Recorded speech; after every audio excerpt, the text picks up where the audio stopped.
SSP दादू ॾाक्टर रज़ा जो corona virus बाबत अहम पैगाम। अचो त ॾिसूं था ही वीडियो। बीमारी आहे जंहिं हवाले सां हुकूमत सिंध जे तरफ़ां लॉकडाउन कयो वियो आहे। सभ खां अहम ॻाल्हि इहा आहे त तव्हां पंहिंजो पाण खे घरनि ताईं महदूद कयो ऐं जेकॾहिं घर खां ॿाहिरि निकिरो था त तव्हां वटि का ज़रूरी वजह हुजणु ज़रूरी आहे। वजह उहा कहिड़ी थी सघे थी त तव्हांखे को मर्ज़ आहे ऐं अस्पताल वञणु चाहियो था या घर जे लाइ भाॼी भुती या सौदो सल्फ वठणु चाहियो था। इन हवाले सां हिदायतूं आहिनि त तव्हां पाण सां गॾु पंहिंजो शनाख़्ती कार्ड रखंदा ऐं हिक घर मां फ़क़ति हिकु फ़र्द ॿाहिरि निकिरी सघंदो। गॾोगॾु इहो ॿुधाईंदो हलां त हुकूमत जे तरफ़ां 144 कलम तहत डबल सवारीअ ते पिणु पाबंदी लॻाई वई आहे।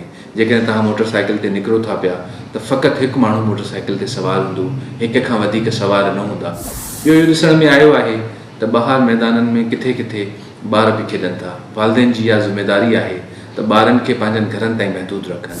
मां हिकु भेरो ॿीहर तव्हांखे गुज़ारिश कयां थो त कोरोना जे हवाले सां जेको लॉकडाउन कयो वियो आहे इन में पुलिस सां सहकार कयो ऐं कोरोना ख़िलाफ़ हिन जंग में असांजो साथ ॾियो।